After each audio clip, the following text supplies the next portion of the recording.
The Arizona sun in July 2023 was a merciless thing, a white-hot coin pressed against the sky, turning the air into shimmering glass. Phoenix sprawled beneath it like a fever dream: strip malls, stucco houses, palm trees drooping in surrender. In a modest adobe-style home on the eastern edge of the city, near the Superstition Mountains, Sandra Ramirez stood at her kitchen sink rinsing cilantro for that night's enchiladas. The water ran cool over her hands, a brief mercy. At 48, Sandra had the kind of beauty that came from hard work and harder hope: dark hair pulled into a practical ponytail, eyes the color of mesquite honey, and faint lines around her mouth that spoke of smiles given too freely to people who rarely returned them. She was a real estate agent, one of the better ones in the valley, known for her patience with snowbirds and first-time buyers alike. She wore blazers in soft desert colors and spoke with the calm authority of someone who had crossed a border at 16 with nothing but a cousin's address and the promise of work. That promise had delivered: a green card, a community college degree, a career, a son. But lately the promise felt thin, stretched like the skin over her collarbones after too many skipped meals. The front door slammed. Sandra didn't flinch. She knew the sound of her son's anger the way other mothers knew lullabies. Miguel appeared in the kitchen doorway, 24 years old and carrying the weight of every bad decision he'd made since 16. His black hair was buzzed short, a faded Virgin de Guadalupe tattoo on his neck half hidden by the collar of a wrinkled t-shirt. His eyes, her eyes, the same honey color, were bloodshot and restless. "Got $20?" he asked without greeting. Sandra turned off the faucet. "For what?" "Gas. My check bounced." She dried her hands on a dish towel printed with smiling cacti. "I thought you were working at the auto shop on Broadway." Miguel shrugged, the motion sharp. "Boss is an asshole. Said I was late too many times." Sandra felt the familiar ache bloom behind her ribs. "You were late because you were out all night." "Again?" Here it came, the flash of rage, the tightening of his jaw. "Don't start, Ma." "I'm not starting. I'm continuing. We've been having this conversation since you were 17. He stepped closer, the smell of sweat and cheap weed clinging to him. "Yeah, well, maybe if you didn't treat me like a kid. You're living in my house, Miguel. Rent-free. Eating my food. Driving my car when yours is in the shop because you wrapped it around a pole doing 90 on the 101. His face darkened. "That was one time. It was the third time." Silence stretched between them, hot and crackling. Outside, a mourning dove cooed from the saguaro in the front yard, oblivious. Miguel's gaze flicked to her purse on the counter. Sandra saw it happen, the calculation, the decision. Before she could move, he lunged, snatching the leather bag and dumping its contents onto the tile: wallet, keys, lipstick, a small framed photo of him at his 8th grade graduation. "Miguel, no." He rifled through the wallet, pulling out 2 20s and a 10. "I'll pay you back." "You always say that." He was already heading for the door. Sandra moved to block him, her heart hammering. "You're not taking that money. Watch me." He shoved past her harder than necessary. Sandra stumbled, her hip striking the sharp edge of the counter. Pain flared bright and immediate. She caught herself on the fridge, breath hitching. Miguel paused in the doorway, hand on the knob. For a second, something flickered across his face: guilt, maybe regret. Then it hardened again. "I'll be back later," he muttered, and disappeared into the blinding afternoon. Sandra slid down the cabinet until she sat on the cool tile floor. The house was quiet except for the hum of the ancient swamp cooler. She pressed a hand to her side where the bruise would bloom purple by morning. Tears came sudden and fierce, the kind that hurt your throat. She cried for the boy who used to fall asleep on her chest during thunderstorms, for the teenager who brought home straight A report cards and shyly asked if he could take Maria Lopez to homecoming, for the young man who once told her, eyes shining, that he wanted to open his own garage someday. Now that boy was gone, replaced by this stranger who took what he wanted and left bruises in his wake. She didn't know how long she sat there. Eventually she stood, gathered the spilled contents of her purse, and placed the graduation photo back inside. In it, Miguel wore a red cap and gown, grinning wide, his arms slung around her shoulders. She touched the glass over his face, then set the purse on the highest shelf in the hall closet where he wouldn't think to look. That night she ate alone half an enchilada, no appetite. The TV murmured in the background, some reality show about house flippers. She thought about calling her sister Rosa in Tucson, but Rosa had her own troubles, 3 kids, a husband who drank too much.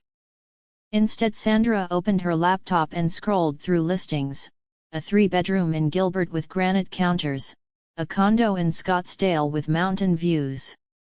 She imagined families moving in, hanging pictures, arguing over paint colors. Normal families.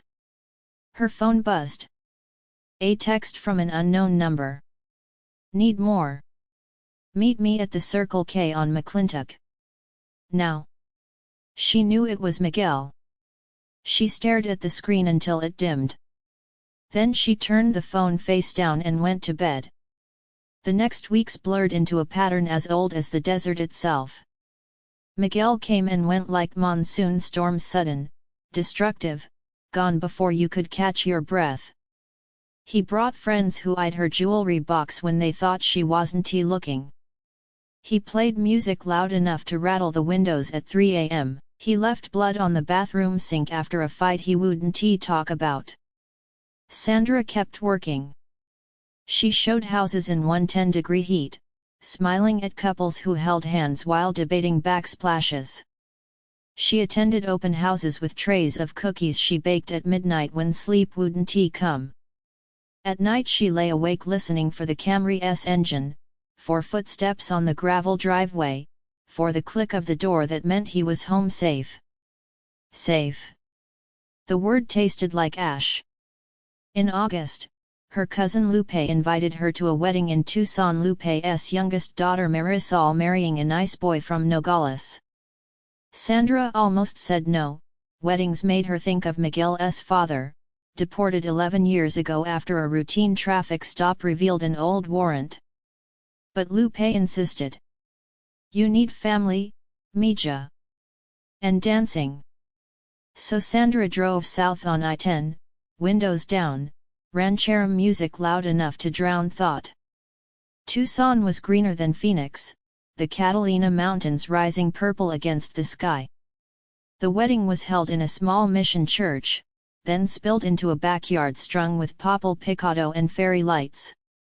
Sandra wore a teal dress she'd bought on sale, her hair down for once. She danced with uncles she hadn't seen in years, drank margaritas that tasted like lime and escape. For a few hours she was just Sandra, not the worried mother, not the agent closing escrows, just a woman swaying to La Bamba with her cousin Arturo who still called her Sandy like when they were kids. Then Miguel showed up. She saw him across the yard, leaning against a mesquite tree in dark jeans and a white button-down that didn't quite hide the new ink creeping up his neck. He was thinner, cheekbones sharp, eyes scanning the crowd like he was casing the place. Sandra's stomach dropped. She excused herself from the dance floor and crossed the grass. "What are you doing here?" she asked in Spanish, voice low. "Nice to see you too, Ma." He smirked, but it didn't reach his eyes. "Lupe didn't invite you?" "I'm family." He took a swig from a beer he definitely hadn't been offered. Thought I'd surprise you. Sandra glanced around. Heads were turning. Abuela Consula frowning, Lupe's husband Raul narrowing his eyes. You need to leave. Relax.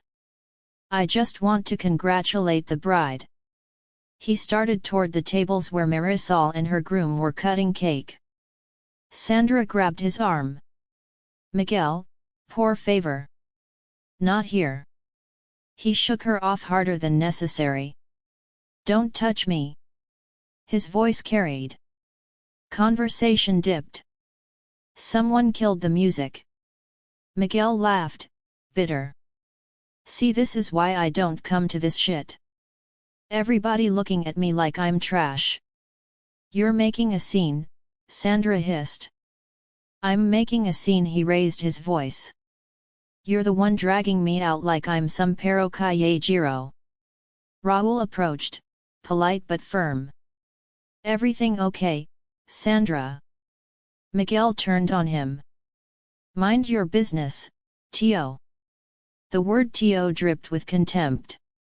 Raul stiffened. Sandra felt heat rush to her face. Shame, fury, grief all at once.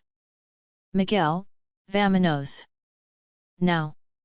He looked at her then, really looked, and for a moment she thought he might listen.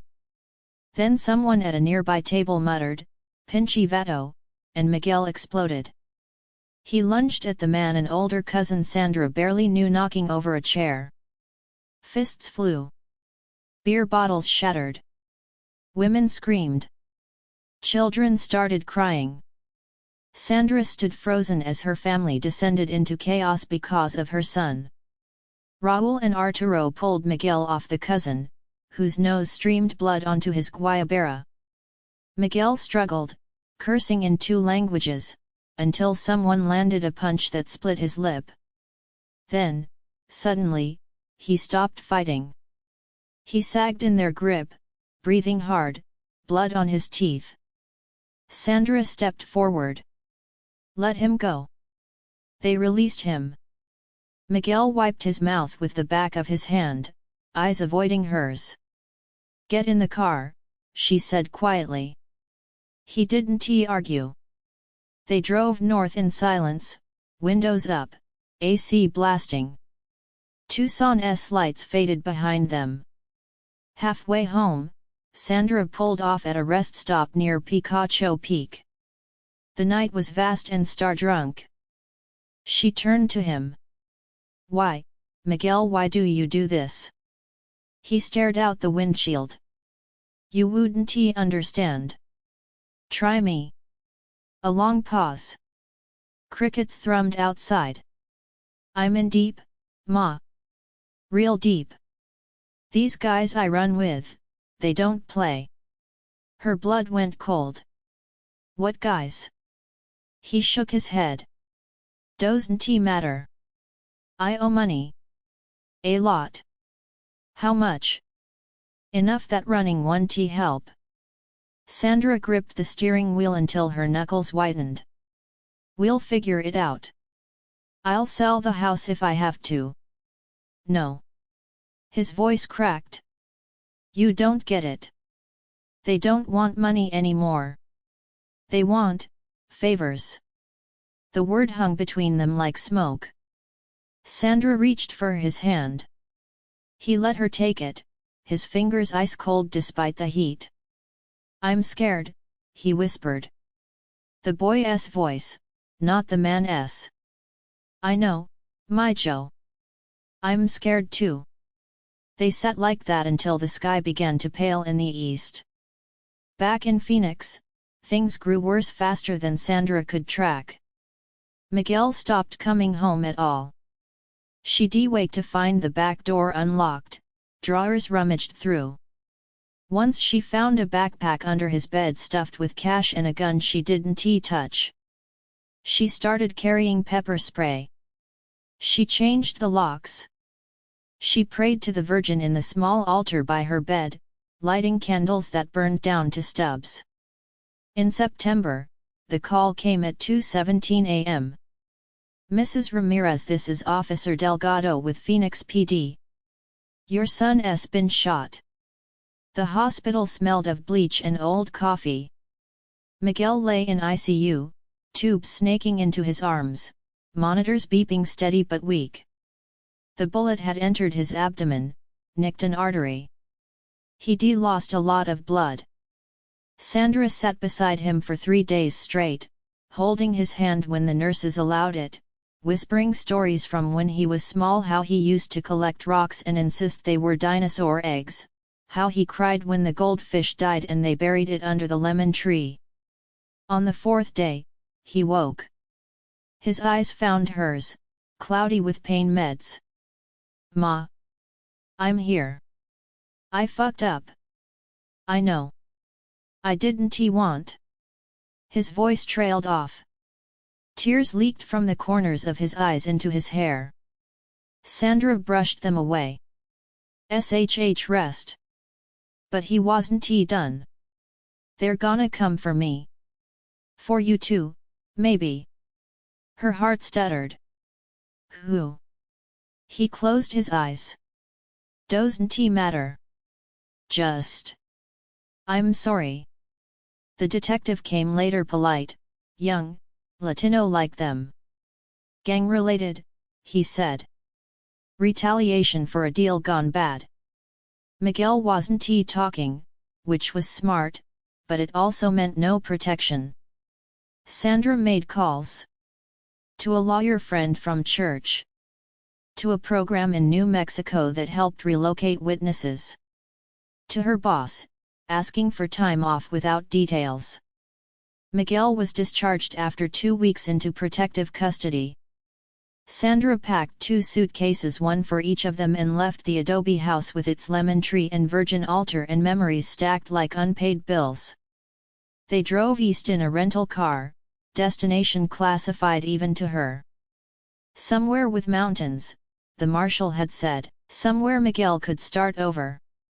At the Texas border, they stopped for gas. Miguel stood outside the car stretching, scars pink against his brown skin. The sun was setting, painting the sky the color of sandia watermelon. Sandra joined him, handing him a bottle of water. You think I can change? He asked suddenly. She studied his face, the boy and the man warring there. I think you already have, she said. Starting something new is the hardest part. The rest is just keeping going. He nodded slowly. Then, surprising her, he reached for her hand like when he was 5 and afraid of thunderstorms. They stood like that while the pump clicked off and cicadas started their evening chorus. Behind them, Arizona receded into twilight. Ahead, whatever came next. Sandra squeezed his fingers. The road stretched long and uncertain, but for the first time in years, they were walking it together.